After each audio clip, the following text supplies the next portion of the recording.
ਇਸਦਾ ਮਜ਼ਾਕ ਕੁਝ ਹੋਰ ਹੈ ਰੈਡ ਬਚਪਨ ਟਰਾਮਾ ਦਾ ਸ਼ਿਕਾਰ ਹੋ ਜਾਂਦੇ ਨੇ।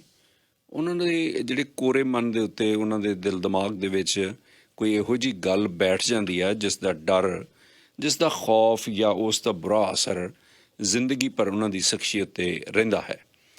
ਔਰ ਇਹਦੇ ਵਿੱਚ ਬਹੁਤ ਕਿਸਮ ਦੀਆਂ ਘਟਨਾਵਾਂ ਨੇ ਜਿਹੜੀਆਂ ਵਾਪਰਦੀਆਂ ਰਹਿੰਦੀਆਂ ਨੇ। ਬਹੁਤ ਸਾਰੇ ਬੱਚੇ ਨੇ ਜਿਹੜੇ ਫਿਜ਼ੀਕਲ ਅਬਿਊਜ਼ ਜਾਂ ਸੈਕਸ਼ੂਅਲ ਅਬਿਊਜ਼ ਦਾ ਸ਼ਿਕਾਰ ਹੋ ਜਾਂਦੇ ਨੇ ਔਰ ਉਹਨਾਂ ਦੇ ਮਨਾਂ ਦੇ ਵਿੱਚ ਇਹੋ ਜਿਹੀ ਗੱਲ ਉਕਰੀ ਜਾਂਦੀ ਹੈ ਜਿਹੜੀ ਸਾਰੀ ਉਮਰ ਤਾਬ ਨਹੀਂ ਆਉਂਦੇ। ਲੇਕਿਨ ਜਦੋਂ ਕੋਈ ਕਲੀਨਿਕਲ ਕਾਉਂਸਲਰ, ਕੋਈ ਮਨੋਵਿਗਿਆਨੀ ਉਹਨਾਂ ਨੂੰ ਗੱਲਬਾਤ ਕਰਕੇ ਅਤੇ ਉਸ ਟਰਾਮੇ ਨੂੰ ਖ਼ਤਮ ਕਰਨਾ ਚਾਹੁੰਦਾ ਤਾਂ ਉਹਦਾ ਬਹੁਤ ਫ਼ਰਕ ਵੀ ਪੈ ਜਾਂਦਾ ਹੈ। ਹੋਰ ਬੜੇ ਇਸ ਕਿਸਮ ਦੀ ਸਿਚੁਏਸ਼ਨਸ ਨੇ ਜਿੱਥੋਂ ਬੱਚਿਆਂ ਨੂੰ ਟਰਾਮਾ ਹੋ ਸਕਦਾ ਹੈ। ਉਹਦੇ ਬਾਰੇ ਅੱਜ ਸਾਡੇ ਨਾਲ ਪਲਵਿੰਦਰ ਗਿੱਲ ਜੀ ਗੱਲਬਾਤ ਕਰਨਗੇ। ਉਸ ਘਰ ਵਿੱਚ ਰਹਿਣਾ ਜਿੱਥੇ ਫਰਜ਼ ਕਰੋ ਕਿਸੇ ਬੱਚੇ ਦੀ ਮਾਂ 'ਤੇ ਹਰ ਰੋਜ਼ ਕੁੱਟ ਪੈ ਰਹੀ ਹੈ, ਉਹ ਚੀਕਾਂ ਮਾਰ ਰਹੀ ਹੈ, ਉਸਦੇ ਬਾਲ ਪੱਟੇ ਜਾ ਰਹੇ ਹਨ, ਉਸ ਨੂੰ ਤੂਕ ਸੀਟ ਕੀਤੀ ਜਾ ਰਹੀ ਹੈ। ਉਸ ਕਿਸਮ ਦਾ ਟਰਾਮਾ ਜਿਹੜਾ ਬਹੁਤ ਸਾਰੇ ਮਨਾਂ 'ਚ, ਬਹੁਤ ਸਾਰੇ ਬੱਚਿਆਂ ਦੇ ਮਨਾਂ 'ਤੇ ਰਹਿ ਜਾਂਦਾ, ਜਿਹੜਾ ਕਿ ਸਾਰੀ ਜ਼ਿੰਦਗੀ ਉਹਨਾਂ ਦੀ ਪਰਸਨੈਲਿਟੀ ਨੂੰ ਸਾਵੀਂ ਨਹੀਂ ਬਣਨ ਦਿੰਦਾ। ਔਰ ਲੱਗਦਾ ਇਹ ਹੁੰਦਾ ਕਿ ਇਸ ਨੂੰ ਕੋਈ ਹੋਰ ਪ੍ਰੋਬਲਮ ਆ, ਆਹ ਬਿਮਾਰੀ ਹੈ। ਦਰਅਸਲ ਉਸ ਦੇ ਮਨ ਦੇ ਵਿੱਚ ਬਿਮਾਰੀ ਇਹ ਹੁੰਦੀ ਹੈ ਕਿ ਉਸ ਦਾ ਬਚਪਨ ਅੱਛਾ ਨਹੀਂ ਗੁਜ਼ਰਿਆ। ਪਲੈਜ਼ੈਂਟ ਚਾਈਲਡਹੁੱਡ ਹੈ ਜਿਹੜਾ ਕਿ ਉਹ ਵਧੀਆ ਪਰਸਨੈਲਿਟੀਜ਼ ਬਣਾ ਸਕਦਾ ਹੈ। ਅੱਜ ਸਾਰੀਆਂ ਗੱਲਾਂ ਬਾਤਾਂ ਹੋਣਗੀਆਂ। ਪਲਵਿੰਦਰ ਜੀ ਮੇਰੇ ਸਟੂਡੀਓ 'ਚ ਨੇ। ਜੀ ਆਇਆਂ ਨੂੰ ਜੀ। Good to be back. Oh, thank you very much 2 for years, coming I in. think coffee time ਹੋ ਗਿਆ ਨਾ ਆਪਾਂ ਨੂੰ Brilliant. ਇੰਟਰੈਕਸ਼ਨ ਇਦਾਂ ਫਿਜ਼ੀਕਲ ਮਿਲਿਆ ਨੂੰ, ਬਟ ਕਦੇ ਹੋਪਫੁਲੀ ਜ਼ੂਮ ਤੇ ਕਦੇ ਕਿਸੇ ਤਰ੍ਹਾਂ ਸਾਰੀ ਤਰ੍ਹਾਂ ਦੀ ਅਡੈਪਟੇਬਿਲਿਟੀ। ਡਰਾਮੇ ਬਾਰੇ ਦੱਸੋ ਸੀ। ਇਹ ਜਿਹੜਾ ਬਹੁਤ ਸੈਂਸਿਟਿਵ ਟਾਪਿਕ ਹੈ। ਪਿਛਲੀ ਵਾਰੀ ਆਪਾਂ ਇੱਕ ਇਹਦਾ ਪਹਿਲਾ ਭਾਗ ਕੀਤਾ ਸੀ, ਪਰ ਅੱਜ ਆਪਾਂ ਮੇਰਾ ਖਿਆਲ ਮੋਰ ਇਫੈਕਟਿਵਲੀ ਗੱਲਬਾਤ ਕਰ ਸਕਦੇ ਹਾਂ। ਹਾਂਜੀ, ਜਿਵੇਂ ਕਿ ਪਹਿਲਾਂ ਮਿਸਟਰ ਥਿੰਨ ਨੇ ਕਿਹਾ, ਥੋੜਾ ਟੌਪਿਕ ਭਾਵੁਕ ਆ, ਸੋ ਸੁਣਨ ਵਾਲੇ ਥੋੜੀ ਆਪਦੀ ਮਾਨਸਿਕ ਸਿਹਤ ਦਾ ਸੇਫਟੀ ਲੈ ਕੇ ਚੱਲਣ। ਕਈ ਵਾਰ ਹੋ ਸਕਦਾ ਹੈ ਠੇਸ ਪਹੁੰਚ ਸਕਦੀ ਹੈ ਤੁਹਾਨੂੰ। ਕਈ ਵਾਰ ਜਦੋਂ ਅਸੀਂ ਟਰਾਮਾ ਦੀ ਗੱਲ ਕਰਦੇ ਹਾਂ ਸਾਨੂੰ ਅਕਸਰ ਬਚਪਨ ਦੀ ਹਿਸਟਰੀ 'ਚ ਜਾਣਾ ਪੈਂਦਾ, ਅਤੇ ਕਈ ਵਾਰ ਸਾਡੇ ਸਾਰਿਆਂ ਦੀ ਬਚਪਨ ਹਿਸਟਰੀ ਇਹੋ ਜਿਹੀ ਹੁੰਦੀ ਹੈ ਕਿ ਅਸੀਂ ਯਾਦ ਨਹੀਂ ਕਰਨਾ ਚਾਹੁੰਦੇ। ਸੋ ਹੋ ਸਕਦਾ ਇਹ ਐਪੀਸੋਡ ਤੁਹਾਨੂੰ ਯਾਦ ਕਰਵਾਵੇ। ਸੋ ਆਪਦੀ ਮਾਨਸਿਕ ਸਥਿਤੀ ਦਾ ਖਿਆਲ ਰੱਖਿਓ।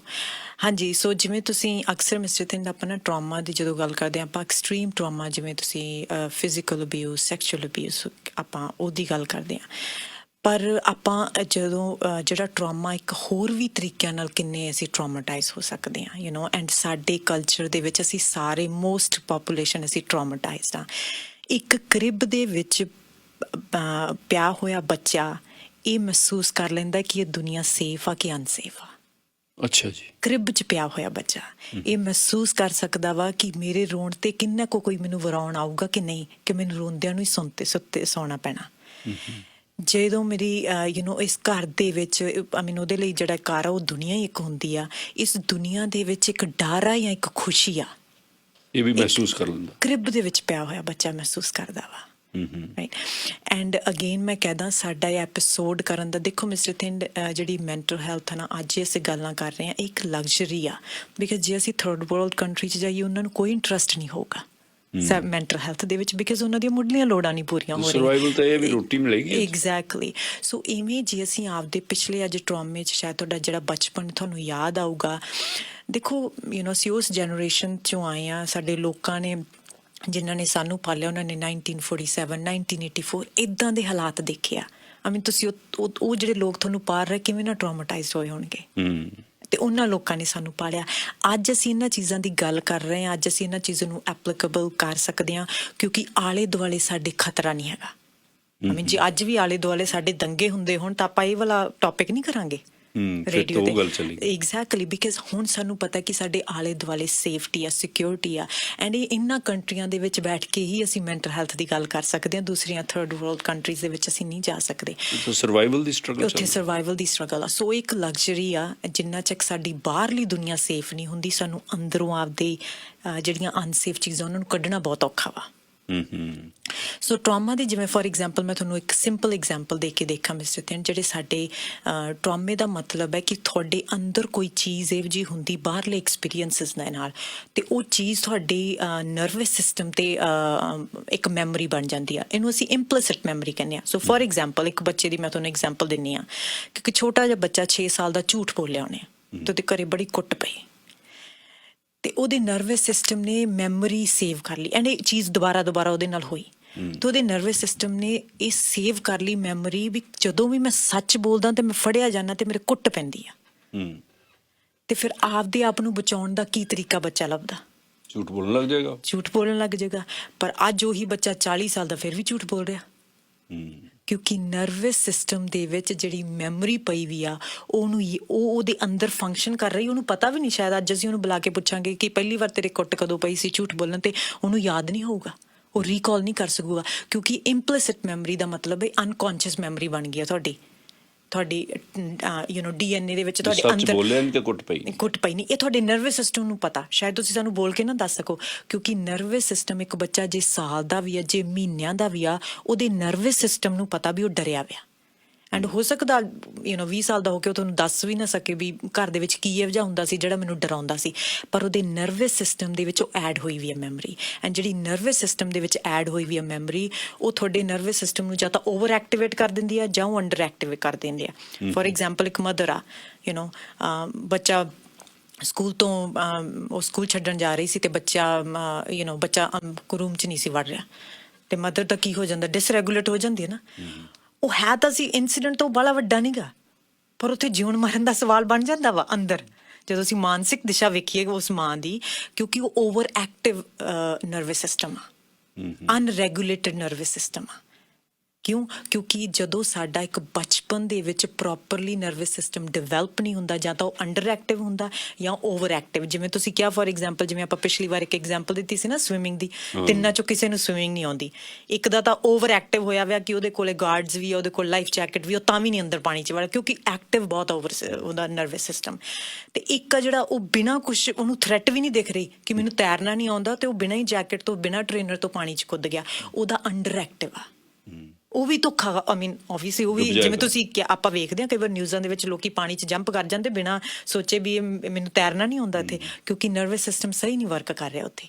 ਤੇ ਓਵਰ ਐਕਟਿਵ ਦਾ ਮਤਲਬ ਹੈ ਕਿ ਜਦੋਂ ਸਾਨੂੰ ਪਤਾ ਬਾਹਰ ਸੇਫ ਆ ਤੇ ਫਿਰ ਵੀ ਅਸੀਂ ਟਰਸਟ ਨਹੀਂ ਕਰ ਪਾ ਰਹੇ, ਰਾਈਟ। ਸੋ ਇਵੇਂ ਸਾਡੇ ਨਰਵਸ ਸਿਸਟਮ, ਤੁਸੀਂ ਆਮ ਦੇਖੋ ਕਿ ਕਈ ਥਾਵਾਂ ਤੇ ਕਈ ਹਾਲਾਤਾਂ ਦੇ ਵਿੱਚੋਂ ਸਾਨੂੰ ਨਿਕਲਣਾ ਹੁੰਦਾ ਤੇ ਅਸੀਂ ਉੱਥੇ ਬੈਠੇ ਰਹਿੰਦੇ ਹਾਂ, ਤੇ ਕਈਆਂ 'ਚ ਸੇਫ ਹੁੰਦੇ ਤੇ ਅਸੀਂ ਐਵੇਂ ਨਿਕਲ ਜਾਂਦੇ ਹਾਂ, ਬਿਲਕੁਲ ਓਵਰ ਐਕਟਿਵ। ਐਂਡ ਕਈ ਵਾਰ ਹਸਬੈਂਡ ਵਾਈਫ ਦੀ ਲੜਾਈ, ਬੱਚਿਆਂ ਨਾਲ ਲੜਾਈ, ਤੇ ਉਹ ਗੱਲ ਤਾਂ ਕੋਈ ਨਹੀਂ ਹੁੰਦੀ, ਓਵਰ ਐਕਟਿਵ ਨਰਵਸ ਸਿਸਟਮ ਹੋਇਆ ਹੁੰਦਾ ਤੁਹਾਡਾ। ਆਪਾਂ ਕਹਿੰਦੇ ਨਾ ਕਈ ਵਾਰ ਤਾਂ ਨਿੱਕੀ ਜਿਹੀ ਚੀਜ਼ ਵੀ ਸਾਨੂੰ ਕੁਛ ਨਹੀਂ, ਵੱਡੀ ਚੀਜ਼ ਵੀ ਅਸੀਂ ਸਹਿ ਲੈਂਦੇ ਹਾਂ, ਤੇ ਪਰ ਕਈ ਵਾਰ ਨਿੱਕੀ ਜਿਹੀ ਵੀ ਬੜਾ ਖਲਾਰਾ ਪਾ ਦਿੰਦੀ ਅੰਦਰ। ਸੋ ਉਹ ਸਾਡਾ ਨਰਵਸ ਸਿਸਟਮ ਓਵਰ ਐਕਟਿਵ ਤੇ ਅੰਡਰ ਐਕਟਿਵ ਹੋਇਆ ਹੋਇਆ। ਐਂਡ ਇਹ ਹੋਇਆ ਕਿੱਥੇ ਆ? ਬਚਪਨ ਦੇ ਵਿੱਚ, ਕਿਉਂਕਿ ਅਸੀਂ ਉਹਨਾਂ ਮਾਂ ਬਾਪਾਂ ਵੱਲੋਂ ਪਾਲੇ ਗਏ ਆ ਜਿਨ੍ਹਾਂ ਦੇ ਆਪਦੇ ਨਰਵਸ ਸਿਸਟਮ ਵੀ ਪੂਰੇ ਡਿਵੈਲਪ ਨਹੀਂ ਸੀ। ਅੱਛਾ, ਜਿਹੜੇ ਟਰਾਮਾ ਜਦੋਂ ਬਚਪਨ 'ਚ ਹੋ ਜਾਂਦਾ, ਫਿਰ ਟਾਈਮ ਨਾਲ ਉਹ ਫੇਡ ਹੋ ਜਾਂਦਾ, ਜਿਵੇਂ ਤੁਸੀਂ ਭੁੱਲ ਵੀ ਜਾਂਦੇ ਬੱਚੇ, ਹੌਲੀ ਹੌਲੀ ਉਹ ਕਹਿੰਦੇ ਵੱਡਾ ਹੋ ਕੇ ਆਪੇ ਠੀਕ ਹੋ ਜਾਂਦਾ, ਬੰਦਾ ਛੱਡ ਦਿੰਦਾ, ਕਿ ਟਰਾਮਾ ਬਣਿਆ ਰਹਿੰਦਾ? ਦੇਖੋ mister thin, so for example ਮੈਂ ਤੁਹਾਨੂੰ ਇੱਕ ਐਗਜ਼ਾਮਪਲ ਦਿੰਦੀ ਹਾਂ ਕਿ ਇੱਕ 6-7 ਸਾਲ ਦਾ ਮੁੰਡਾ ਸੀ ਤੇ ਉਹਦੇ ਫਾਦਰ ਦੀ ਡੈਥ ਹੋ ਗਈ, ਤੇ 7 ਸਾਲ ਦੀ ਉਮਰ ਦੇ ਵਿੱਚ ਟਰੈਕਟਰ ਚਲਾਉਣ ਲੱਗ ਗਿਆ ਸੀ। 7 ਸਾਲ ਦੀ ਉਮਰ ਦੇ ਵਿੱਚ ਉਹਨੂੰ ਇਹ ਫਿਕਰ ਸੀ ਕਿ ਮੈਂ ਆਪਦੇ ਪਰਿਵਾਰ ਨੂੰ ਪਾਲਣਾ। ਇਮੈਜਿਨ ਕਰੋ 7 ਸਾਲ ਦੇ ਬੱਚੇ ਦੀ, ਜਦੋਂ ਕਿ ਉਹਦੀ ਪਰਵਰਿਸ਼ ਕਿਸੇ ਹੋਰ ਨੇ ਕਰਨੀ ਸੀ, ਪਰ ਉਹਨੇ ਉਹਦੇ ਤੇ ਜ਼ਿੰਮੇਵਾਰੀ ਪੈ ਗਈ ਕਿ ਉਹਨੇ ਚੱਕਣੀ ਆ। ਸੋ ਇੱਕ ਆਪਦੇ ਤਰ੍ਹਾਂ ਦਾ ਟਰਾਮਾ ਵਾ। ਤੇ ਤੁਸੀਂ ਦੇਖੋ ਕਿ ਜਿਹੜੇ 7 ਸਾਲ ਦੇ ਬੱਚੇ ਤੋਂ, ਜਿਵੇਂ ਮੈਂ ਅਕਸਰ ਕਹਿੰਦੀ ਹੁੰਦੀ ਹਾਂ ਕਿ 7 ਸਾਲ ਦਾ ਬੱਚਾ 5 ਇੱਟਾਂ ਹੀ ਚੱਕ ਸਕਦਾ, ਤੇ ਜੇ ਉਹਦੇ ਤੇ ਤੁਸੀਂ 25 ਪਾਓਗੇ ਉਹ ਪਾਰ ਆ, ਚੱਕ ਲੂਗਾ ਉਹ। ਐਂਡ ਦੁਨੀਆ ਤਾੜੀ ਵੀ ਮਾਰੂਗੀ, ਲੈਣ ਤਾਂ 5 ਸਾਲ ਦੇ ਨੇ 25 ਇੱਟਾਂ ਚੱਕ ਲੀਆਂ, ਤਾਂ ਆਪਾਂ ਤਾੜੀ ਮਾਰਦੇ ਨਾ ਜੇ ਲੋਕਾਂ ਵਾਸਤੇ ਵੀ ਇਹ ਤਾਂ ਮਿਹਨਤੀ ਬੜਾ ਨਿਕਲਿਆ। ਪਰ ਤੁਸੀਂ ਇਹ ਦੇਖੋ ਕਿ ਉਸ 5 ਸਾਲ ਨੇ ਜਾਂ 7 ਸਾਲ ਦੇ ਨੇ ਜਿਹੜੀਆਂ 25 ਇੱਟਾਂ ਚੱਕੀਆਂ, ਉਹ ਕਿਹੋ ਜਿਹੀ ਮਾਨਸਿਕਤਾ ਵਿੱਚੋਂ ਚੱਕੀਆਂ ਹੋਈਆਂ। ਤੇ ਅੱਜ ਉਹ 50 ਸਾਲ ਦਾ ਹੋ ਚੁੱਕਿਆ ਤੇ ਉਹ ਤੋਂ ਕੰਮ ਨਹੀਂ ਛੁੱਟਦਾ। ਉਹ ਕਹਿੰਦਾ ਮੈਂ ਬੈਠ ਨਹੀਂ ਸਕਦਾ ਆਪਦੇ ਪਰਿਵਾਰ ਦੇ ਵਿੱਚ, ਕਿਉਂਕਿ ਜਦੋਂ ਸ਼ੁਰੂ ਤੋਂ ਤੁਹਾਡੀ ਇੰਨੀ ਵਾਇਰਿੰਗ ਹੋਈ ਵੀ ਤੁਸੀਂ ਕੰਮ ਵਰਕਹੋਲਿਕ ਬਣ ਜਾਂਦੇ ਹੋ ਤੁਸੀਂ। ਸਮਝਦੇ ਹੋ। ਸੋ ਇੱਕ ਆਪਦੇ ਤਰ੍ਹਾਂ ਦਾ, ਐਂਡ ਇਹ ਸਾਡੇ ਕਲਚਰ 'ਚ ਤਾਂ ਕਿੰਨੇ ਕਿਸੇ ਤਰੀਕੇ ਨਾਲ ਹੋਇਆ ਵਾ। ਅੱਛਾ, ਕੰਮ ਤੋਂ ਨਾ ਹਟ ਸਕਣਾ ਇਹ ਬਿਮਾਰੀ ਹੈ? ਇਟਸ ਵਰਕਹੋਲਿਕ। ਕੋਈ ਵੀ ਨਸ਼ਾ ਵਾ ਮਿਸਟਰ ਥਿੰਡੂ ਤੁਹਾਨੂੰ ਤੁਹਾਡੀ ਲਾਈਫ ਫੰਕਸ਼ਨ ਕਰਨ ਤੋਂ ਰੋਕਦਾ ਵਾ। ਕਿਸੇ ਵੀ ਚੀਜ਼ ਦਾ ਨਸ਼ਾ ਲੈ ਲਓ ਤੁਸੀਂ, ਤੋਂ ਕੰਮ ਆ, ਸ਼ਰਾਬ ਆ, ਕਿਸੇ ਵੀ ਤਰੀਕੇ ਦਾ ਨਸ਼ਾ ਲੈ ਲਓ। ਕੰਮ ਵੀ ਜਿਹੜੀ ਕਿਰਤ ਵੀ? ਇਸ ਨੂੰ ਅਸੀਂ ਵਰਕ ਐਡਿਕਸ਼ਨ ਕਹਿੰਦੇ ਹਾਂ। ਵਰਕਹੋਲਿਕ ਮਤਲਬ ਹੈ ਕਿ ਜਿਹੜੀ ਜਦੋਂ ਅਸੀਂ ਕੰਮ ਤੋਂ ਹਟਦੇ ਹਾਂ ਜਾਂ ਕੰਮ ਤੋਂ ਅਸੀਂ ਪਾਸੇ ਕਰਦੇ ਹਾਂ ਆਪਦੇ ਆਪ ਨੂੰ, ਸਾਡੇ ਅੰਦਰ ਐਂਗਜ਼ਾਇਟੀ ਤੇ ਖਾਲੀਪਣ ਸਟਾਰਟ ਹੋਣ ਲੱਗ ਜਾਂਦਾ ਸਾਨੂੰ। ਰਾਈਟ, ਐਂਡ ਉਹ ਟਾਈਮ ਅਸੀਂ ਆਪਦੇ ਆਪ ਨੂੰ ਨਰਿਸ਼ ਕਰਨ ਵਾਸਤੇ ਨਹੀਂ ਲੈਂਦੇ, ਉਹ ਟਾਈਮ ਅਸੀਂ ਆਪਦੇ ਰਿਸ਼ਤਿਆਂ ਨੂੰ ਨਰਿਸ਼ ਕਰਨ ਵਾਸਤੇ ਨਹੀਂ ਲੈਂਦੇ। ਐਂਡ ਅਕਸਰ ਜਿਹੜੇ ਵਰਕਹੋਲਿਕ ਲੋਕ ਹੁੰਦੇ ਉਹਨਾਂ ਦੇ ਰਿਲੇਸ਼ਨਸ਼ਿਪ ਬਹੁਤ ਸਫਰ ਕਰਦੇ ਆ। ਸਾਡੇ ਪਹਿਲੇ ਕਾਲਰ ਨੇ ਲਾਈਨ 1 ਤੇ ਅਨੋਨਿਮਸ ਕਾਲਰ ਹਨ। ਹੈਲੋ। ਹਾਂਜੀ ਸਿੰਘ ਸਾਹਿਬ, ਸਤਿ ਸ੍ਰੀ ਅਕਾਲ ਜੀ। ਸਤਿ ਸ਼੍ਰੀ ਅਕਾਲ। ਹਾਂਜੀ, ਮੈਂ ਇਹਨਾਂ ਨੂੰ ਪੁੱਛਣਾ ਜੀ, ਪਹਿਲਾਂ ਤਾਂ ਮੈਂ ਦੱਸਣਾ ਚਾਹੁੰਦਾ ਕਿ ਮੈਂ ਇਕਲੌਤਾ ਪੁੱਤਰ ਹਾਂ ਜੀ ਆਪਣੇ ਮਾਪਿਆਂ ਦਾ, ਤੇ ਇਸੇ ਕਰਕੇ ਸ਼ਾਇਦ ਮੇਰੇ ਮਾਪੇ ਕਾਫੀ ਵਰਡ ਰਹਿੰਦੇ ਸੀ, ਜਿਵੇਂ ਇੰਡੀਆ 'ਚ ਹੁੰਦਾ ਹੀ ਆ, ਤੇ ਉਹ ਮੇਰੇ ਨਾਲ ਓਵਰ ਸਟ੍ਰਿਕਟ ਸੀਗੇ ਬਚਪਨ ਤੋਂ ਲੈ ਕੇ, ਤੇ ਇੱਕ ਜਿਵੇਂ ਬੇਅਤਬਾਰੀ ਵਿੱਚ ਰਹਿੰਦੇ ਸੀਗੇ ਹਮੇਸ਼ਾ। ਤੇ ਹੁਣ ਮੈਂ ਜਦੋਂ ਵੱਡਾ ਹੋ ਗਿਆ ਜੀ, ਤੇ ਹੁਣ ਵੀ ਉਹ ਓਵਰ ਸਟ੍ਰਿਕਟਨੈਸ ਆ ਜਿਹੜੀ ਘਰਦਿਆਂ ਦੀ, ਉਹ ਜਾਂਦੀ ਨਹੀਂ ਹੈਗੀ। ਉਹਦੇ ਕਰਕੇ ਇੱਕ ਝਿਜਕ ਕਹਿ ਲਓ ਜਾਂ ਇੱਕ ਵਰਡਨੈਸ, ਜਿਵੇਂ ਇੱਕ ਨਰਵਸਨੈਸ ਮੇਰੇ 'ਚ ਹੈਗੀ ਆ।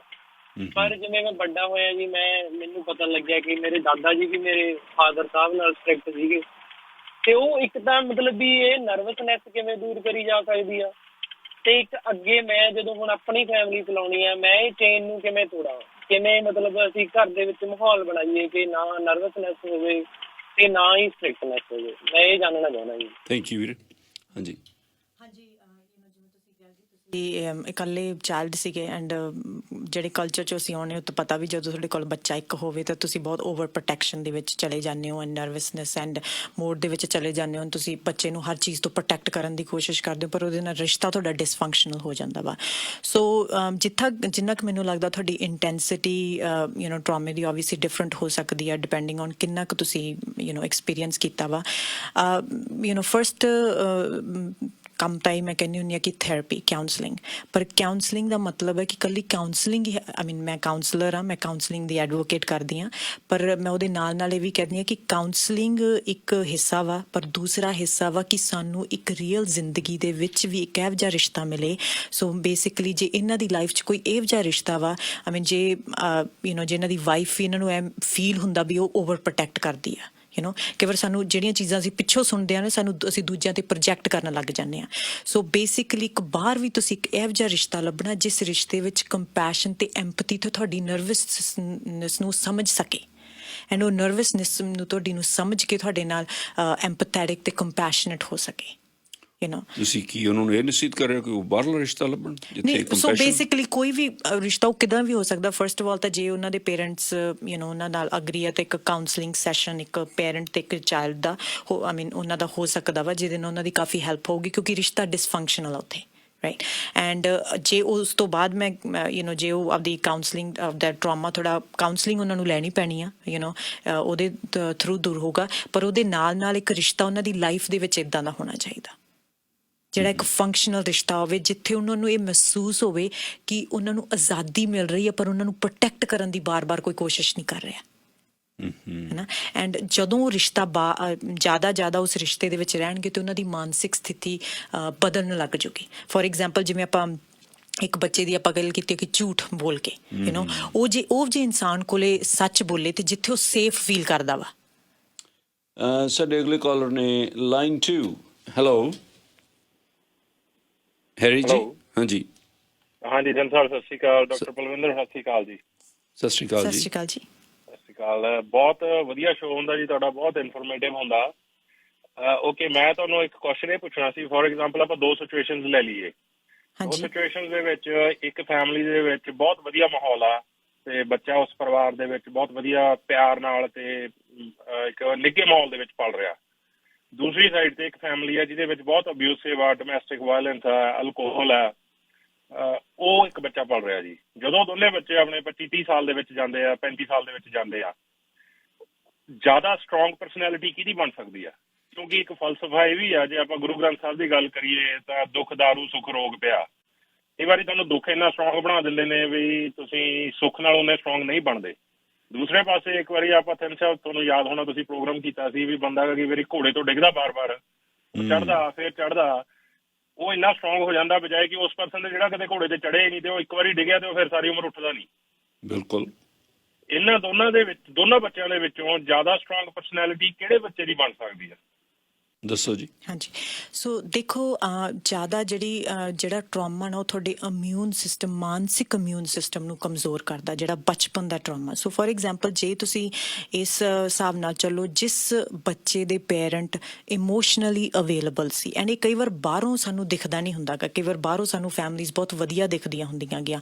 ਸੋ ਇਮੋਸ਼ਨਲੀ ਜਿਸ ਬੱਚੇ ਦੇ ਪੇਰੈਂਟ ਅਵੇਲੇਬਲ ਸੀ, ਕੰਸਿਸਟੈਂਟਲੀ ਅਵੇਲੇਬਲ ਸੀਗੇ, ਉਸ ਘਰ ਦੇ ਵਿੱਚ ਜਿਹੜੇ ਕੌਨਫਲਿਕਟ ਸੀਗੇ ਉਹ ਇੱਕ ਆਪਸੀ ਸਹਿਮਤੀ ਨਾਲ, ਇੱਕ ਅਗਰੈਸ਼ਨ ਨਹੀਂ ਸੀਗਾ ਉਸ ਘਰ ਦੇ ਵਿੱਚ। ਸੋ ਕਾਫੀ ਜਦੋਂ ਅਸੀਂ ਇਮੋਸ਼ਨਲੀ ਅਵੇਲੇਬਲ ਕਹਿ ਦਿੰਦੇ ਹਾਂ, ਦਾ ਮਤਲਬ ਬੱਚੇ ਦੀਆਂ ਜਿਹੜੀਆਂ ਭਾਵਨਾਵਾਂ ਨੂੰ ਉਹਨਾਂ ਨੂੰ ਸੁਣਿਆ ਗਿਆ, ਰਾਈਟ। ਐਂਡ ਜਿਵੇਂ ਇਹਨਾਂ ਨੇ ਕਿਹਾ ਕਿ ਜਿਵੇਂ ਦੁੱਖ, ਦੇਖੋ ਫੋਰ ਐਗਜ਼ਾਮਪਲ ਜੇ ਤੁਸੀਂ 5 ਸਾਲ ਦੇ ਬੱਚੇ ਤੇ ਜਿਵੇਂ ਮੈਂ ਕਿਹਾ ਤੁਸੀਂ 20 ਇੱਟਾਂ ਰੱਖ ਦੋਗੇ ਤਾਂ ਉਹਦੀ ਡਿਵੈਲਪਮੈਂਟ, ਠੀਕ ਆ, ਉਹ ਲੋਕਾਂ ਲਈ ਲੱਗੂਗਾ ਕਿ ਉਹ ਬਹੁਤ ਕੰਮ ਕਰ ਰਿਹਾ, ਸਾਡਾ ਕਲਚਰ ਪ੍ਰੇਜ਼ ਵੀ ਕਰਦਾ, ਪਰ ਉਹਦੀ ਜਿਹੜੀ ਮਾਨਸਿਕਤਾ ਵਾ ਉਹ ਡਿਵੈਲਪ ਨਹੀਂ ਹੁੰਦੀ ਗੀ।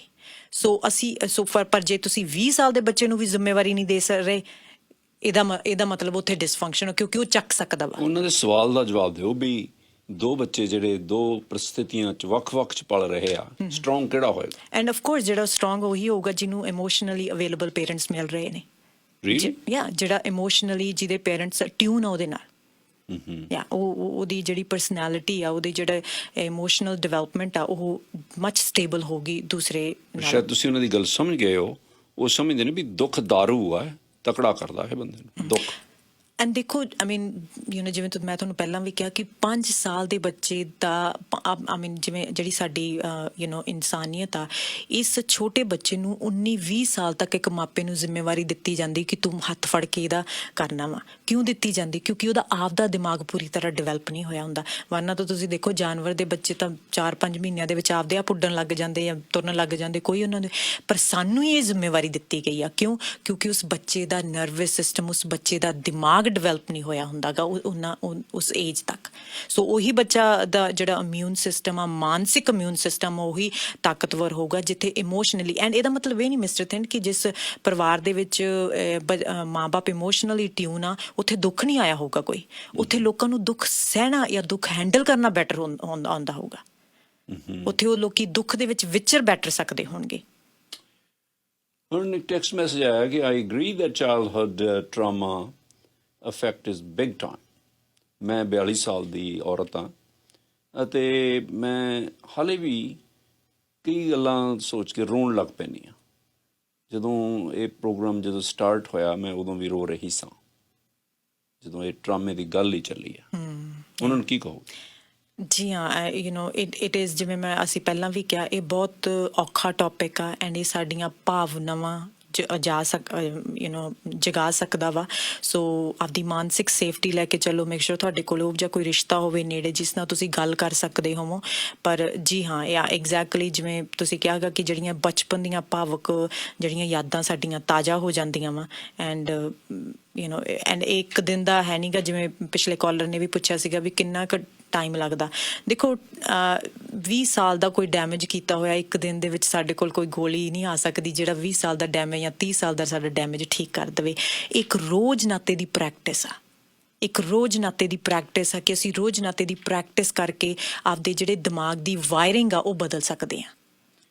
ਦੇਖੋ ਬਲਵਿੰਦਰ ਜੀ, ਇੱਕ ਪਾਸੇ ਤੁਸੀਂ ਇਹ ਗੱਲ ਦੱਸ ਰਹੇ ਹੋ ਕਿ ਪਹਿਲਾਂ ਵੀ ਤੁਸੀਂ ਇਹੀ ਕਹੀ ਸੀ, ਹੁਣ ਵੀ ਤੁਸੀਂ ਕਹੀ ਹੈ ਕਿ ਕੋਈ ਐਸਾ ਰਿਸ਼ਤਾ ਕਾਇਮ ਕਰੋ ਜਿੱਥੇ ਲੋਕ ਤੁਹਾਡੇ 'ਤੇ ਭਰੋਸਾ ਕਰਨ, ਕੰਪੈਸ਼ਨੇਟ ਰਿਸ਼ਤਾ ਹੋਵੇ, ਪਿਆਰ ਮੁਹੱਬਤ ਦਾ ਰਿਸ਼ਤਾ ਹੋਵੇ, ਉਹ ਤੁਹਾਡੀ ਕਦਰ ਕਰਨ, ਤੁਹਾਡੇ ਭਾਵਨਾਵਾਂ ਦੀ ਵੈਲਿਊ ਹੋਵੇ ਉਹਨਾਂ ਦੇ ਮਨ ਦੇ ਵਿੱਚ।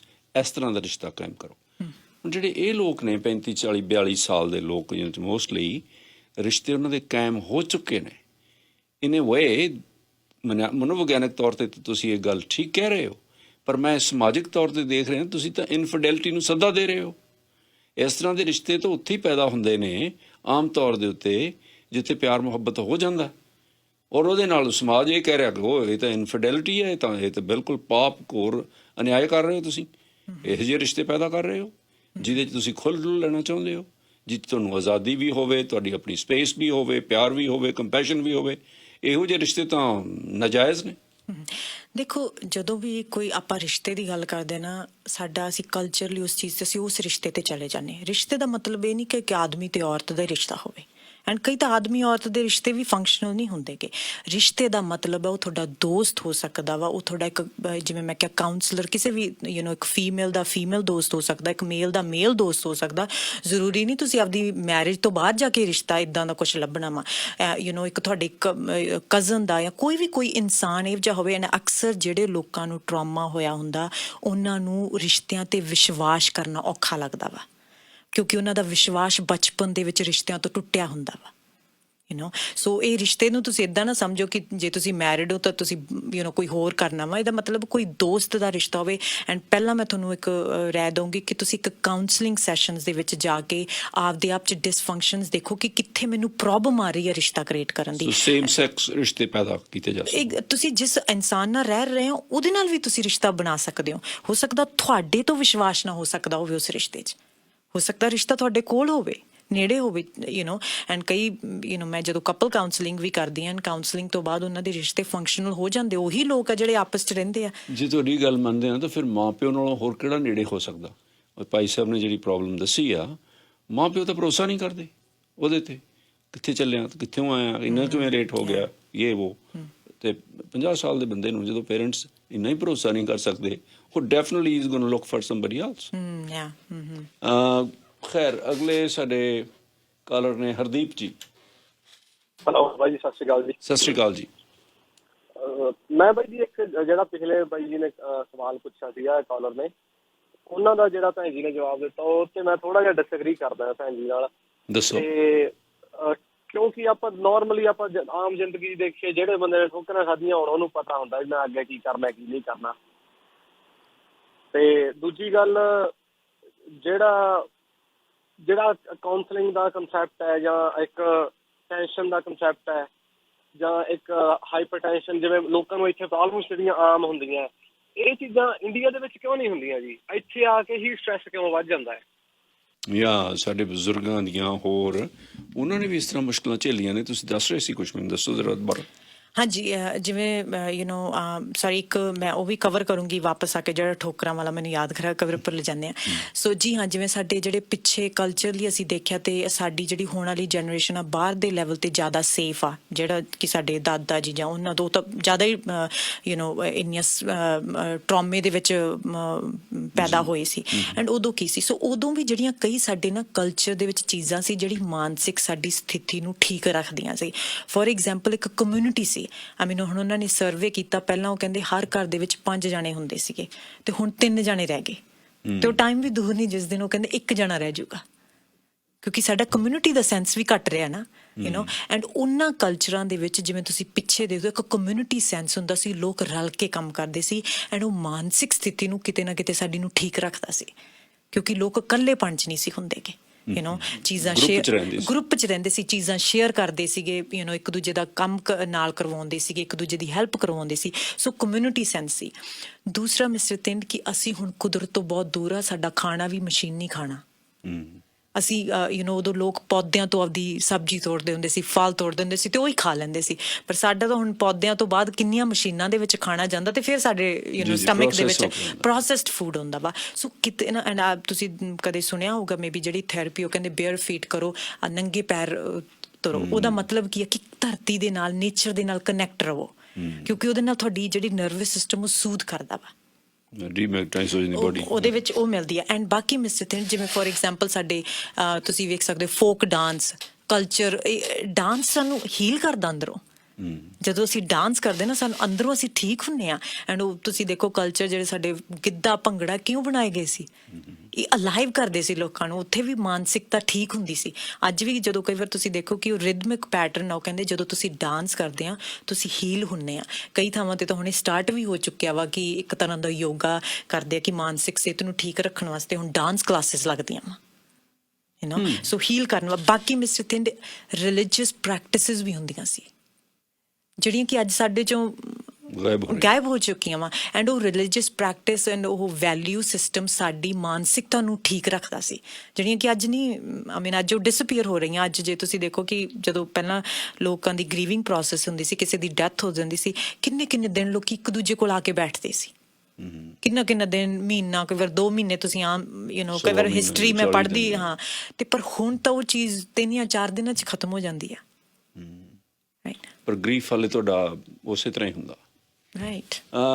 ਅੰਗਰੇਜ਼ ਜੀ, ਹਾਂਜੀ, ਗੁੱਡ ਮਾਰਨਿੰਗ ਸਰ ਸਾਹਿਬ। ਸਤਿ ਸ਼੍ਰੀ ਅਕਾਲ, ਗੁੱਡ ਮਾਰਨਿੰਗ। ਹਾਂਜੀ, ਇਹਨਾਂ ਦੇ ਸਵਾਲ ਨਾਲ ਮੈਂ ਵੀ ਡਿਸਐਗਰੀ ਹਾਂ, ਕਿਉਂਕਿ ਮੈਂ ਨਾ, ਜੇ ਐਗਜ਼ਾਮਪਲ ਦੇ ਮੈਂ ਤੁਹਾਨੂੰ, ਮੇਰੇ ਪਿੰਡ ਦੇ ਵਿੱਚ ਹੀ ਨਾ ਇੱਕ ਪਰਿਵਾਰ ਸੀਗਾ, ਉਹਨਾਂ ਦੇ 5 ਕੁੜੀਆਂ ਸੀਗੀਆਂ ਵੱਡੀਆਂ ਜੀ। ਉਹ 5 ਕੁੜੀਆਂ ਦੇ ਕਰਕੇ ਨਾ ਉਹਨਾਂ ਦਾ ਡੈਡੀ ਜਿਹੜਾ ਦਾਰੂ ਪੀਣ ਲੱਗ ਗਿਆ ਵੀ ਮੇਰੇ ਤਾਂ 5 ਕੁੜੀਆਂ ਹੋ ਗਈ, ਮੈਂ ਤਾਂ ਮੇਰੀ ਜ਼ਮੀਨ ਵਿੱਚ ਜਾਣਾ, ਮੈਂ ਕਰਜ਼ਾਈ ਰਹਿਣਾ, ਤੇ ਇਹਦਾ ਡਰ ਪੈਦਾ ਹੋ ਗਿਆ ਜੀ। ਉਹ ਟੈਨਸ਼ਨ ਲੈਣ ਲੱਗ ਗਿਆ ਜੀ। 5 ਕੁੜੀਆਂ ਦਾ ਉਹਨਾਂ ਦਾ ਇੱਕ ਬੱਚਾ ਹੋਇਆ ਜੀ। 5 ਕੁੜੀਆਂ ਦਾ ਜਿਹੜਾ ਬੱਚਾ ਹੋਇਆ, ਉਹਨੇ ਆਪਦੇ ਆਪ ਨੂੰ, ਉਹਨੂੰ ਕਈ ਲੋਕਾਂ ਨੇ ਕਿਹਾ, ਬੱਚਾ ਗਰੋ ਕੀਤਾ, ਵਧੀਆ ਹੈ ਨਾ, ਪੜ੍ਹਿਆ, ਚਲੋ ਉਹਨੂੰ ਬਹੁਤ ਲੋਕਾਂ ਨੇ ਕਹਿਣਾ ਵੀ ਆਪਦੇ ਡੈਡੀ ਨੂੰ ਸੁਧਾਰ। ਉਹਨੇ ਕੁਛ ਨਹੀਂ ਕੀਤਾ। ਉਹ ਕਹਿੰਦਾ ਵੀ ਡੈਡੀ ਨੂੰ ਸੁਧਾਰਨਾ ਹੀ, ਮੇਰੇ ਰਿਸ਼ਤੇਦਾਰ ਜਾਂ ਹੋਰ ਮੈਂ ਤੋਂ ਵੱਡੇ ਸੁਧਾਰ ਲੈਂਦੇ, ਡੈਡੀ ਤੋਂ ਮੈਂ ਬਹੁਤ ਛੋਟਾ ਗਾ। ਉਹਨੇ ਆਪਣੀ ਸਟੱਡੀ ਕਰਕੇ ਨਾ ਜੀ ਬਹੁਤ ਵਧੀਆ ਸਟੱਡੀ ਕੀਤੀ, ਮੁੰਡਾ ਤਗੜੀ ਪੋਸਟ ਤੇ ਲੱਗ ਗਿਆ ਜੀ। ਉਹ ਤਗੜੀ ਜਦੋਂ ਪੋਸਟ ਤੇ ਲੱਗ ਗਿਆ ਨਾ ਉਹ ਮੁੰਡਾ, ਉਹਦੇ ਡੈਡੀ ਨੇ ਆਟੋਮੈਟਿਕ ਦਾਰੂ ਪੀਣੀ ਛੱਡ ਦਿੱਤੀ ਜੀ। ਉਹਨੂੰ ਹੋ ਗਿਆ ਵੀ ਸਾਡਾ ਘਰ ਸਾਰਾ ਕਵਰ ਹੋ ਗਿਆ, ਵੀ ਜਿਹੜਾ ਮੇਰਾ ਡਰ ਸੀ ਉਹ ਚੱਕਿਆ ਗਿਆ, ਮੇਰੇ ਪੁੱਤ ਨੇ ਕਵਰ ਕਰ ਲਿਆ ਮੈਨੂੰ, ਹਨਾ। ਕਿਉਂਕਿ ਜੇ ਰਿਸ਼ਤੇ ਦੀ ਗੱਲ ਕਰੀਏ, ਹੁਣ ਆਪਾਂ ਜੇ ਰਿਸ਼ਤਾ ਲੱਭਣ ਲੱਗ ਗਏ, ਜੇ ਹੁਣ ਆਪਾਂ ਛੋਟੇ ਬਚਪਨ ਤੋਂ ਤਾਂ ਹੁੰਦਾ ਨਹੀਂ, ਤਾਂ ਬਾਅਦ ਦੇ ਵਿੱਚ ਵੀ ਹੋ ਸਕਦਾ ਗਾ। ਜੇ ਰਿਸ਼ਤੇ ਲੱਭਣ ਵੀ ਨਹੀਂ ਚੱਲ ਗਏ ਤਾਂ ਫਿਰ ਤਾਂ ਬੰਦਾ ਹੋਰ ਕਨਫਿਊਜ਼ ਹੋ ਵੀ ਰਿਸ਼ਤਾ ਕਿੱਥੋਂ ਲੱਭਿਆ, ਇਹ ਰਿਸ਼ਤਾ ਲੱਭਦਾ ਹੀ ਕਨਫਿਊਜ਼ ਹੋ ਜਾਣਾ ਬੰਦੇ ਨੇ। ਕਿਉਂਕਿ ਸਾਡੇ ਤਾਂ ਆਪਾਂ ਤਾਂ ਇਹ ਵੀ ਕਹਿਣੀ ਆ ਵੀ ਇੱਕ ਚੰਗੇ, ਜੇ ਆਪਾਂ ਜੇ ਇੱਕ ਆਦਮੀ ਔਰਤ ਦੀ ਗੱਲ ਕਰ ਲਾਂਗੇ ਤਾਂ ਲੋਕ ਤਾਂ, ਸਾਡਾ ਸਮਾਜ ਇਹ ਵੀ ਕਹਿ ਦਿੰਦਾ ਇੱਕ ਚੰਗਾ ਜਾਂ ਇੱਕ ਮਾੜੇ ਕੰਮ ਦੇ ਪਿੱਛੇ, ਮਰਦ ਦੀ ਕਾਮਯਾਬੀ ਪਿੱਛੇ ਵੀ ਔਰਤ ਦਾ ਹੱਥ ਹੁੰਦਾ ਜੀ।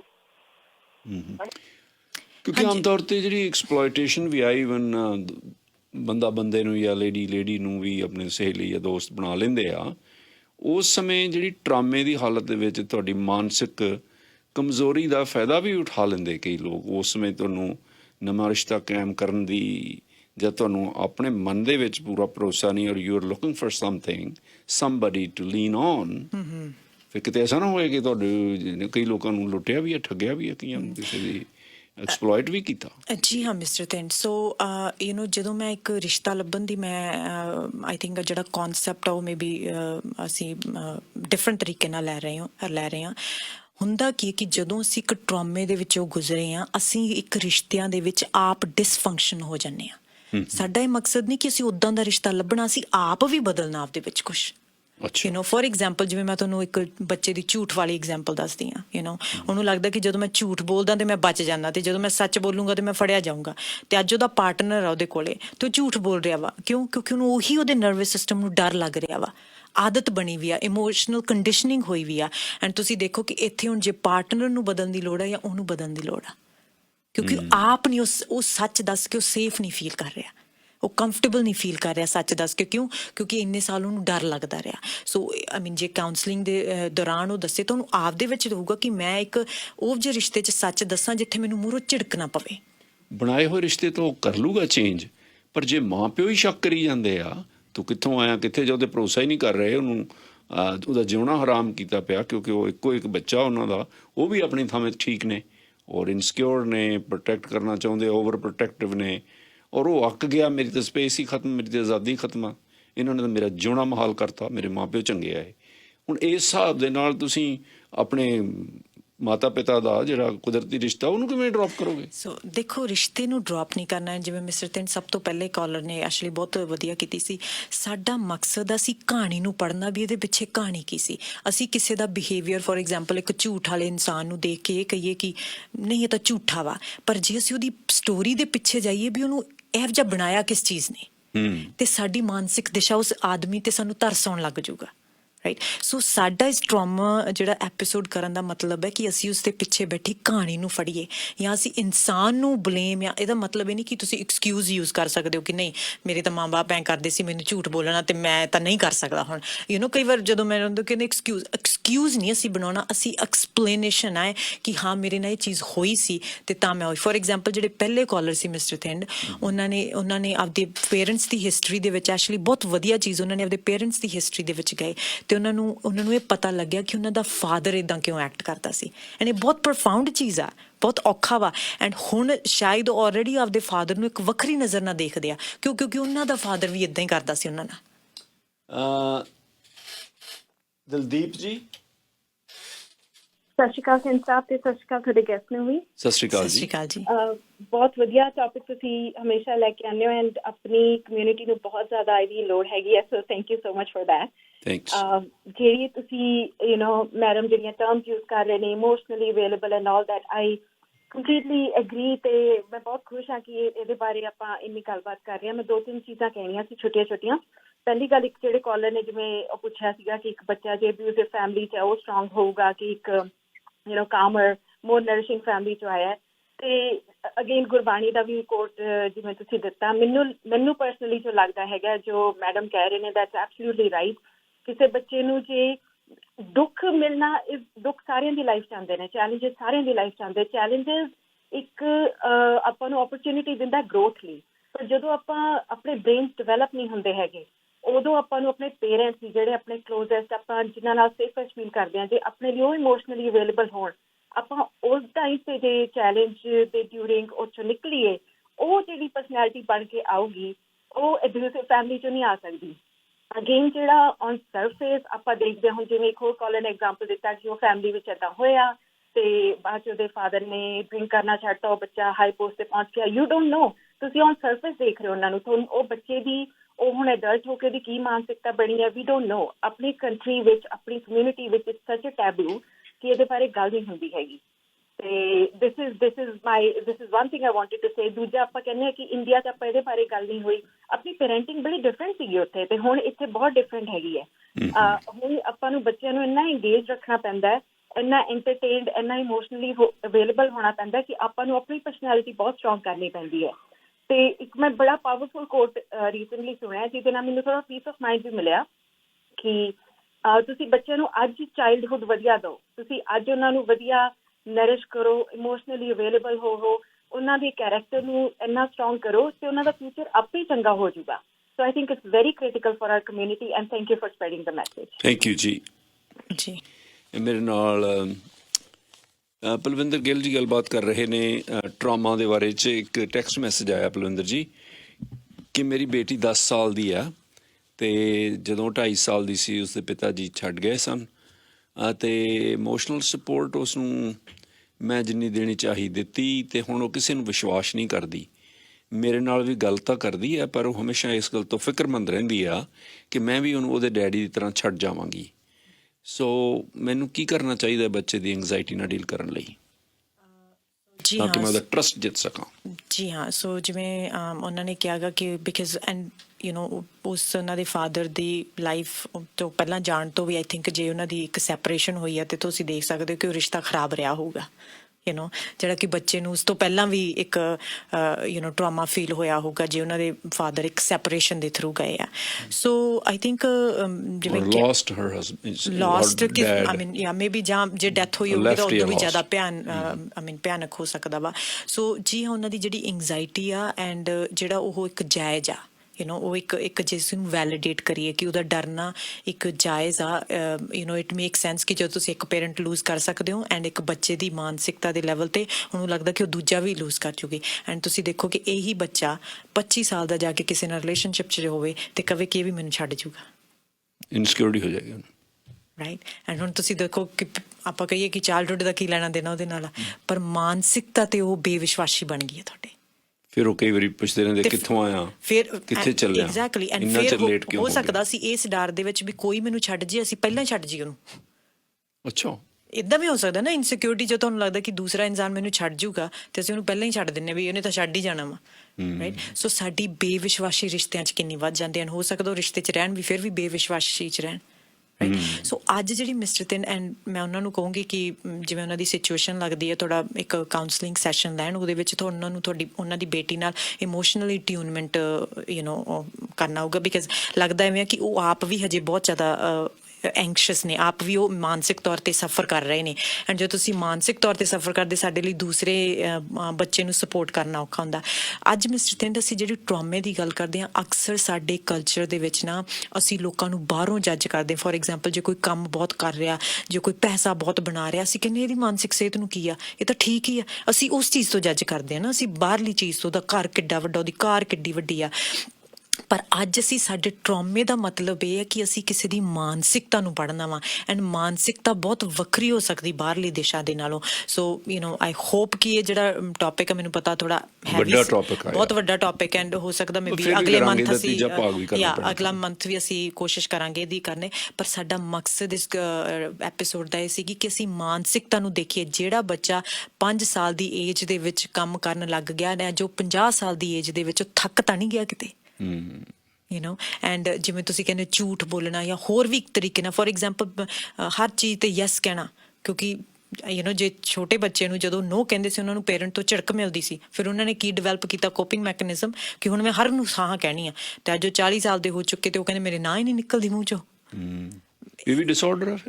ਆਈ ਮੀਨ ਇਹ ਸਾਰੇ ਸਾਡੇ ਜਿਵੇਂ ਤੁਸੀਂ ਕਿਹਾ ਡੈਂਟ ਪਏ ਆ, ਐਂਡ ਇਹ ਸਾਡੇ ਕਲਚਰਲੀ ਸਾਨੂੰ ਔਖਾ ਲੱਗਦਾ ਨਾ ਕਹਿਣਾ, ਕਿਉਂਕਿ ਬਚਪਨ ਦੇ ਵਿੱਚ ਸਾਨੂੰ ਸਾਡੇ ਨਰਵਸ ਸਿਸਟਮ ਨੇ ਸਾਨੂੰ ਦੱਸਿਆ ਹੋਇਆ। ਕਈ ਬੰਦੇ ਆ ਜਿਹੜੇ ਮੈਂ ਸਮਝਦਾ ਸੀ ਵੀ ਹੈਬਿਚੁਅਲ ਲਾਇਰ ਨੇ, ਵੀ ਇਹ ਝੂਠ ਬੋਲਦੇ ਆ ਜਾਣ ਕੇ, ਝੂਠ ਇਹਨੂੰ ਆਦਤ ਪਈ ਝੂਠ ਬੋਲਣ ਦੀ। ਹੁਣ ਫਰਜ਼ ਕਰੋ ਮੈਨੂੰ ਕਿਸੇ ਨੇ ਮਿਲਣ ਆਉਣਾ, ਉਹ ਬੰਦੇ ਨੇ ਮੈਨੂੰ ਪਤਾ ਵੀ ਉਹਨੇ ਰਿਚਮੰਡ ਤੋਂ ਆਉਣਾ, ਅਤੇ ਮੈਨੂੰ ਇਹ ਰਿਚਮੰਡ ਗਿਆ ਹੋਇਆ, ਜੇ ਮੈਨੂੰ ਪੁੱਛਾਂ ਵੀ ਆ ਗਿਆ ਤੂੰ ਰਿਚਮੰਡ ਤੋਂ ਆਇਆ, ਉਹਨੇ ਕਹਿਣਾ ਨਹੀਂ ਮੈਂ ਤਾਂ ਵੈਂਕੂਵਰ ਤੋਂ ਆਇਆ, ਭਾਵੇਂ ਉਹ ਰਿਚਮੰਡ ਤੋਂ ਹੀ ਆਇਆ ਹੋਵੇ, ਮੈਨੂੰ ਪਤਾ ਇਹ ਰਿਚਮੰਡ ਨਹੀਂ ਆਇਆ, ਪਰ ਉਹਨੇ ਕਹਿੰਦੀ ਮੈਂ ਤਾਂ ਵੈਂਕੂਵਰ ਗਿਆ ਸੀ। ਮੈਂ ਕਿਹਾ ਯਾਰ ਤੂੰ ਤਾਂ ਝੂਠ ਬੋਲਣ ਦਾ ਆਦੀ ਹੈ ਤੂੰ। ਪਰ ਮੈਂ ਕਈ ਵਾਰੀ ਨਹੀਂ, ਉਹ ਆਦੀ ਨਹੀਂ ਹੈ ਦਰਅਸਲ, ਉਹ ਤਾਂ ਡਿਸਆਰਡਰ ਆ, ਉਹਨੂੰ ਹਰ ਗੱਲ ਤੇ ਝੂਠ ਬੋਲਣਾ। ਕਿਉਂਕਿ ਮਿਸਟਰ ਥਿੰਡ ਉਹ ਸੇਫ ਫੀਲ ਕਰਦੇ ਨੇ, ਉਹ ਝੂਠ ਬੋਲ ਕੇ ਸੇਫ ਫੀਲ ਕਰਦੇ ਨੇ, ਕਿਉਂਕਿ ਉਹਨਾਂ ਦਾ ਨਰਵਸ ਸਿਸਟਮ ਉਹਨਾਂ ਡਿਵੈਲਪ ਨਹੀਂ ਹੋਇਆ ਵਾ। ਉਹਨਾਂ ਦਾ ਨਰਵਸ ਸਿਸਟਮ ਇਹ ਚੀਜ਼ ਨੂੰ ਡਿਸਟਿੰਗੁਇਸ਼ ਨਹੀਂ ਕਰ ਰਿਹਾ। ਮੈਨੂੰ ਤਾਂ ਉਹਦਾ ਕੋਈ ਅਸਰ ਨਹੀਂ ਗਾ, ਚਾਹੇ ਤੂੰ ਰਿਚਮੰਡ ਤੋਂ ਆਇਆ ਚਾਹੇ ਵੈਂਕੂਵਰ ਤੋਂ ਆ ਗਿਆ, ਮੇਰੇ ਕੋਲ ਟਾਈਮ ਸਿਰ ਪਹੁੰਚ ਗਿਆ, ਠੀਕ ਹੈ। ਮਿਸਟਰ ਥਿੰਡ ਇਹ ਫੋਰ ਐਗਜ਼ਾਮਪਲ ਸੇਮ ਹੀ ਆ ਕਿ ਜੇ ਇੱਕ ਡੌਗ ਨੇ ਤੁਹਾਨੂੰ 5 ਸਾਲ ਦੇ ਨੂੰ ਜਾਂ 6 ਸਾਲ ਦੇ ਨੂੰ ਕੱਟਿਆ, ਅੱਜ ਤੁਹਾਡਾ ਡੌਗ ਹੈ ਜਿਹੜਾ ਸਿਕਿਉਰ ਬੈਠਾ ਵਾ, ਪਰ ਤੁਹਾਨੂੰ ਫਿਰ ਵੀ ਡਰ ਲੱਗ ਰਿਹਾ। ਕਿਉਂ ਡਰ ਲੱਗ ਰਿਹਾ? ਆਹ ਤਾਂ ਡੌਗ ਨੇ ਨਹੀਂ ਤੁਹਾਨੂੰ ਕੱਟਣਾ ਵਾ, ਇਹ ਤਾਂ ਰੱਸੀ ਨਾਲ ਬੰਨਿਆ ਹੋਇਆ ਵਾ, ਪਰ ਤੁਹਾਡਾ ਨਰਵਸ ਸਿਸਟਮ ਅੰਦਰੋਂ ਡਰਿਆ ਹੋਇਆ ਉਸ ਚੀਜ਼ ਨੂੰ ਦੇਖ ਕੇ। ਅਗਲੀ ਵਾਰੀ ਫਿਰ ਆਪਾਂ ਇਹੀ ਗੱਲ ਕਰਾਂਗੇ। ਹਾਂਜੀ, ਥੈਂਕ ਯੂ ਜੀ, thank you so much. For more entertainment, download the Red FM app from the Google Play Store and Apple App Store now. Just one click. So much.